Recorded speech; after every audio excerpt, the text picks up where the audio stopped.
I absolutely do think there'll be a cure. With all the gene splicing that is happening these days and the way technology is going, I think there's a cure for pretty much just about anything. And I think maybe not in my son's life will there be a cure, but I do believe for his children or future children, there will definitely be a cure for hemophilia.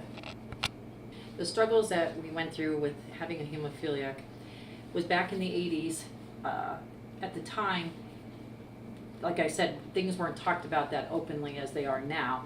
But back in those times, there was a big outbreak of HIV with the blood donations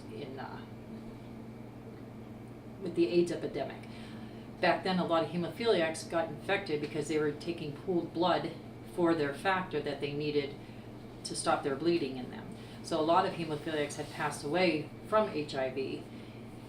Thank God my son didn't. He missed it by 6 months before they started heat treating it. Once they started heat treating it, then it was safer for them to use. Some of the struggles we went through was a lot of discrimination back in those times. Because of his hemorrhaging in his head, and because it was spontaneously, meant that he didn't bump his head, fall off of anything. It just, like an aneurysm, just happens.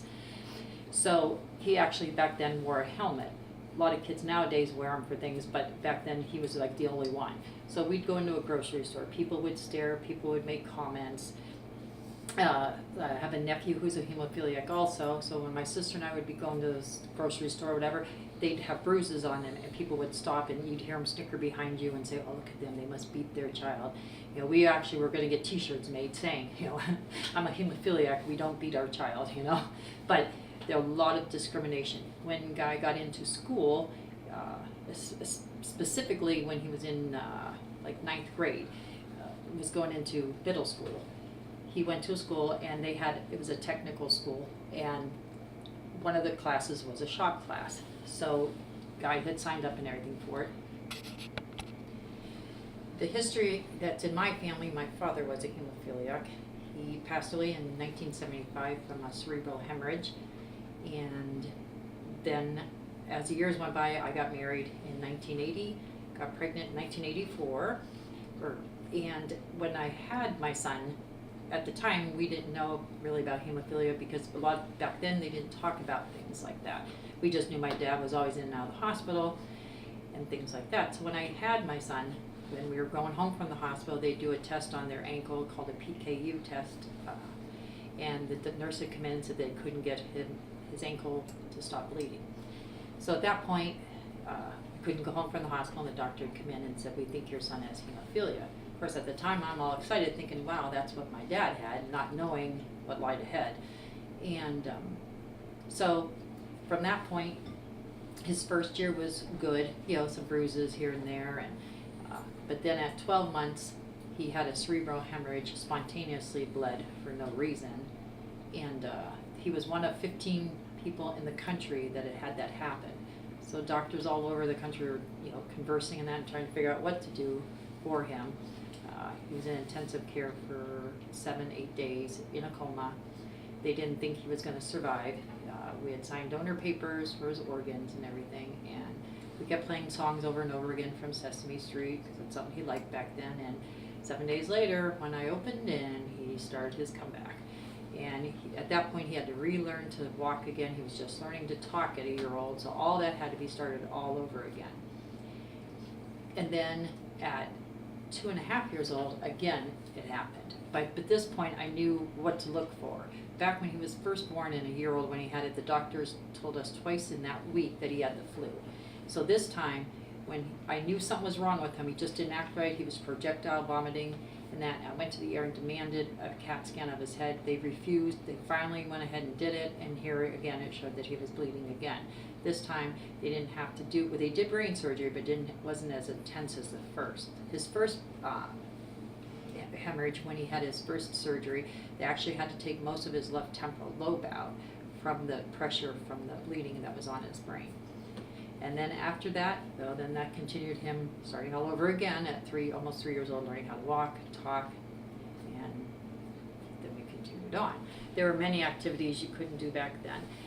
Because of the severeness of the hemophilia that he was experiencing wearing the helmet and that. And his medication at the time, because he had to take it every other day for 5 years, this was something that he was just a trial at the time. They actually had to put in his chest called at the time was a Broviac, which is like a Medport they use nowadays for cancer patients. That he had to get his factor 8 is what he takes for the hemophilia as his blood product. But because of this tubing came out of the skin, so it had to be taped up and onto his chest. So that meant he couldn't go into any water. For 5 years, he could not go into water, go to the beach, play in the tub. I mean, you could, but just a little bit of water because you couldn't get this area wet. Couldn't go play in the sand. Couldn't do like gym things at, like swings or sliding boards and things like that because of fear of falling and hitting his head. As he got older, things got a little bit better, and he got, in particular, 7th grade, he went to school, and there was a shot class that he had signed up for, and I get a call from the school saying that he wasn't welcomed into that class. So I went to the school, because I was a big advocate back then for this. So I went to the school and asked him why, and the gym teacher said to me that he didn't want him in the class because he wasn't going to be held responsible if he were to cut his finger off or something and blood all everywhere, and he didn't want to be responsible. I said he has a right to be in this class as anybody else has a right to be in this class. So again, they refused me, so it ended up being have a school board meeting with the school board, the principal, and his nurse at the time out of Buffalo, New York. She had come up to try to address the subject and teach them about this. So after that, things did work out. At that point, we decided not to even let him go into the class just because the teacher was just beyond words. So, but then as time got on, he can do things now like ride rides at amusement parks. Still, as a mother though, you always worry just because no matter how old you are, you're still going to worry about your kid being that they hit their head or, things like that. But nowadays with the products and the technology these days, you can do a lot more now. But he can do a lot more things now that he wasn't able to do. Of course, he unfortunately cannot drive because when he had the first hemorrhage, actually left him blind in one eye and half vision in the other, so legally he is not allowed to drive a vehicle. Having hemophilia, there is a lot dealing with pain issues and getting prescribed narcotics and other pain medication. And in my case, I was prescribed Oxycontin for when I was 15 until about 20, so about 5 years, and it became a problem. I had to go through a detox program. Unfortunately,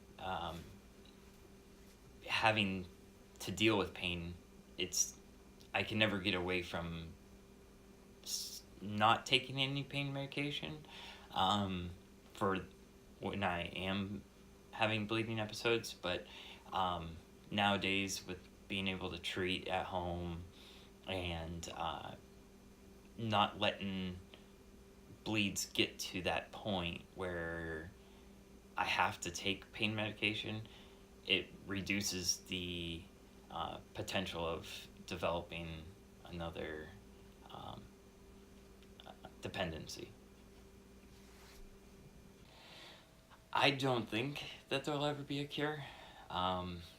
It's kind of a money disease. There's too much money in it for them to find a cure.